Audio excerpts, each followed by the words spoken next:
Welcome, wrestling fans. You got the show Bill Schuyler here at One Wrestling's WWE NXT review, March 18th, 2015. We are on the road. That's right, NXT has left the confines of Orlando, Florida at the Arnold Classic in Columbus, Ohio. And questions were abound. Would the crowds outside of Orlando show? How would they be? Well, let's jump into the matches here and find out. We had an insane crowd as Columbus, Ohio showed mad love for NXT. They have arrived and are a legitimate brand here in the world of WWE and professional wrestling worldwide. This crowd was big, loud, and sold out, and our opening match was a killer. We had Callisto of the Lucha Dragons finally on his own, able to showcase his ability at becoming, in my opinion, the new Rey Mysterio for the next decade. His opponent this night would be the one, the only Prince Pretty Tyler Breeze on his continued push for title contention. Callisto unleashed his lucha and Japanese style repertoire, taking control of Breeze, tossing and twisting him in and out of the ring. Breeze drop kicked a springboarded in the air Callisto at one point, knocking him down for the 2 count. We had an interruption via a commercial for WrestleMania, which we would have throughout the night. With that, we returned with Tyler Breeze in literally small moments of control, but Callisto's strikes and aerial attacks were just too much for Breeze, and the Lucha Dragon engaged in a somersault off the ropes after kicking out of a Breeze supermodel kick. He then climbed the top rope and dropped a perfect 450 splash on Tyler Breeze for the pin, and he was able to get out of his third fall by grabbing the bottom rope. And you had a failed CDS by the former Samurai del Sol, and he took a beauty shot by Tyler Breeze, and Callisto was pinned cleanly in the ring for the 1-2-3. And although Tyler Breeze was the winner of this match, this, in my opinion, was all Callisto. And I believe that the crowd being solidly behind Callisto in this, everyone seeing his ability to not only wrestle in a tag team situation, but on single style, performing the type of magic that he was doing on the indie scene for years, I think it's time to drop Sin Cara, break the Lucha Dragons apart, and get Callisto on a solo run. He again has the ability, the look, the moves, and the style to be a modern day Rey Mysterio, something that the company, the WWE and NXT greatly need to have to survive and be the #1 promotion in the world at which they claim to be. We then had a Kevin Owens video promo playing, clearly updating anyone who was unaware of the feud he now had with Alex Riley and Finn Baylor. It was a nice video package. This upcoming for a new face interview with a always lovely Alexa Bliss, tonight's hometown girl, getting her non-title match against the women's champion down here in NXT, Sasha Banks. And then again, another WrestleMania commercial, and we were treated to a nicely done piece on the Arnold Classic, showing everything going on at the scenes, the fans, the stars, and with the entire roster basically of NXT and many WWE superstars. Arnold Schwarzenegger himself was there, Triple H, Hulk Hogan, Ric Flair, Jimmy Hart, and many, many more. Triple H received this year's medal from Schwarzenegger, and during his speech he openly declared that NXT was no longer just a developmental, and it is now standing on its own brand extension of the WWE Universe. This was a major announcement for the fans of NXT, for the guys and the girls in the locker room, the writers, and everyone involved, to let you know that the future is now, and NXT is that future. We then had another backstage vignette finding Finn Baylor explaining how dangerous Kevin Owens is to Alex Riley, for him not to take him lightly, to realize what shape that he left Sami Zayn in, that he has not been himself since losing the title, and that Adrian Neville has been MIA since their match. We now get to see a nice booking continuation of a storyline, which is something vastly missing many times up on the main rosters and SmackDown and Raw. And it was for the growing tag team feud between Team BAM, Blake and Murphy, versus Enzo Amore and Big Cass with Carmella. This was a singles match between Big Cass and Blake. That, of course, gave us a tremendous verbal beatdown. All right, a certified G and a bona fide star, and you can't teach that. He's 7 foot tall, and you can't teach that. And his opponents were soft. Ah, you love it. I love it. Bada bing, bada boom. Realest guys in the room. How you doing? Big Cass totally dominated Blake from pillar to post. He hit Murphy with a huge Yakuza kick off the apron. Carmella was also knocked to the floor by Blake. Prior to this, Cass had truly showed his abilities have improved just vastly in a short amount of time, and that he has superstar written all over him. The 7-footer struck Blake with a stinger splash in the corner and then hit him with a black hole slam. But as I stated prior, when Carmella was struck and knocked off of the apron and hurt, Blake put a quick roll-up on Cass for the pin and defeated the big 7-footer in the ring with the 3 count, and their feud continues. We get a quick promotion for a new female star coming into NXT, a bodybuilder and women's wrestler, Dana Brooke. She looks to be in tremendous shape and seems to have quite an array of skills in the ring. This led us into our next bout, which was Alexa Bliss versus the women's champion Sasha Banks in a non-title match. Traditional lockup started this off. Toe drop, falls, strong selling by Banks, who managed to gain control, working Bliss over in the corner. And we had many near falls by Sasha Banks. She really put Alexa over in this. The two of them worked very well together. Alexa was put in an over-the-knee submission hold by the champion. Bliss broke loose, and she and the champ exchanged elbow strikes back and forth. Banks kicked out of a sunset slip, the sunset strip, I'm sorry.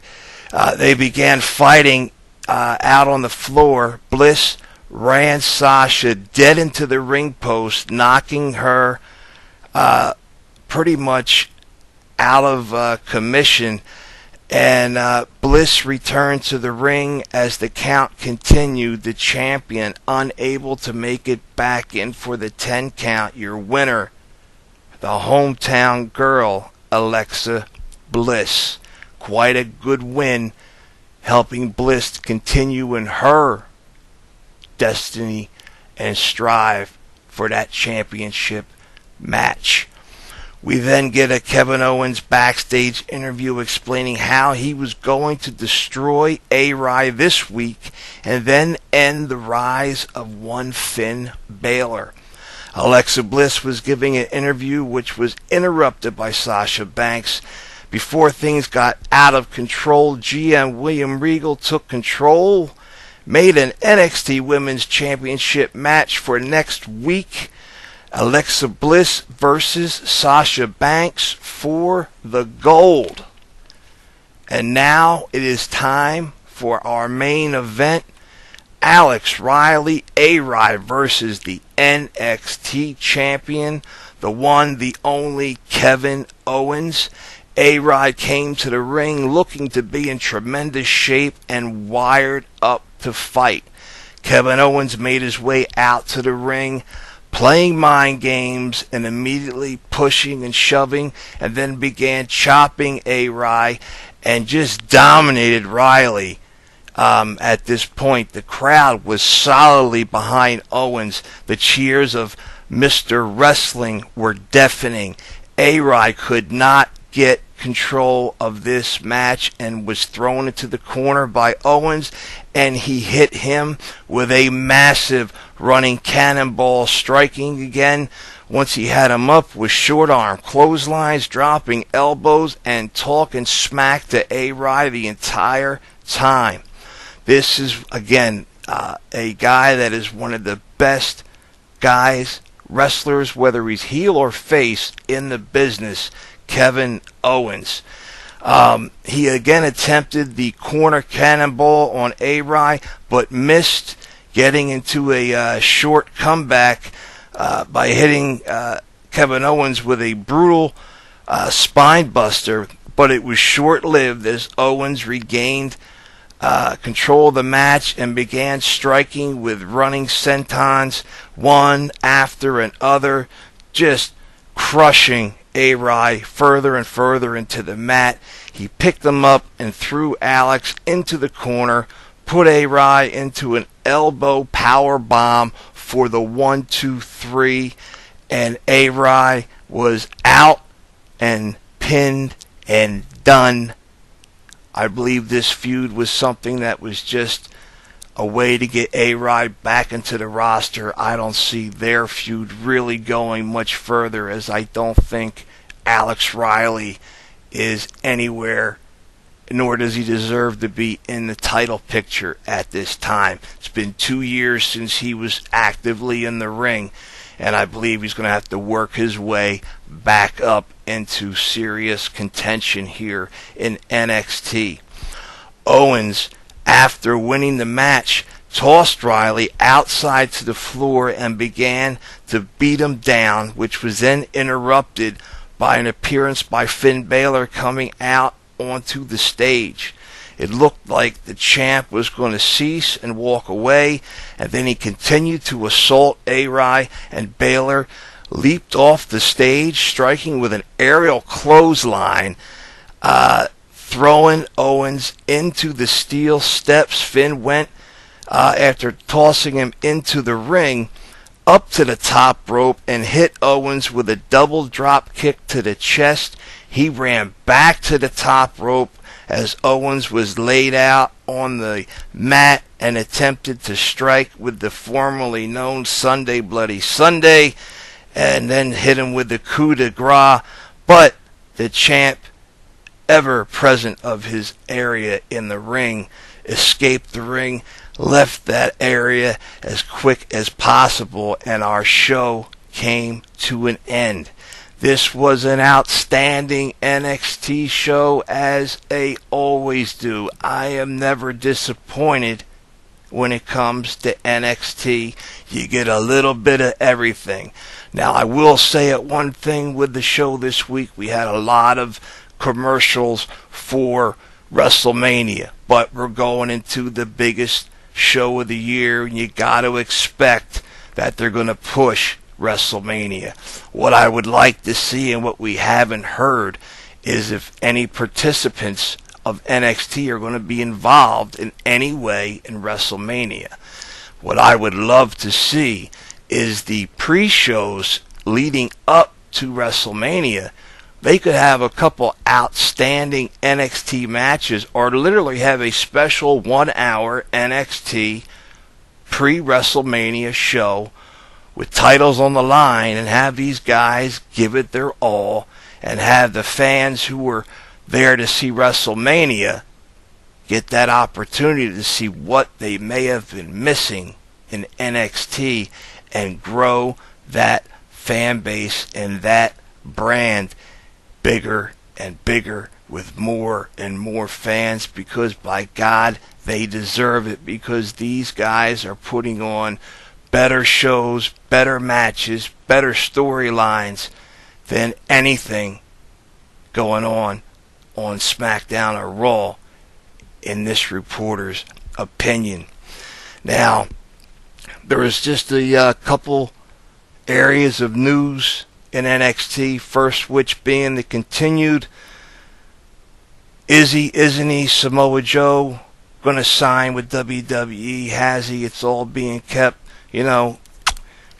lock thrown away, key and everything. We don't know, and we're not going to know for sure until he actually debuts. The same apparently is going for the tag team known as the Briscoe Brothers from Ring of Honor. Ring of Honor is absolutely denying that this team is leaving. Them boys are saying nothing. WWE is not giving any inkling whether or not this is true or not. But again, the word on the street, the word amongst the guys in the business, is that the Briscoes will be signed and making their appearance some point midsummer in NXT. I'm figuring sometime right after SummerSlam.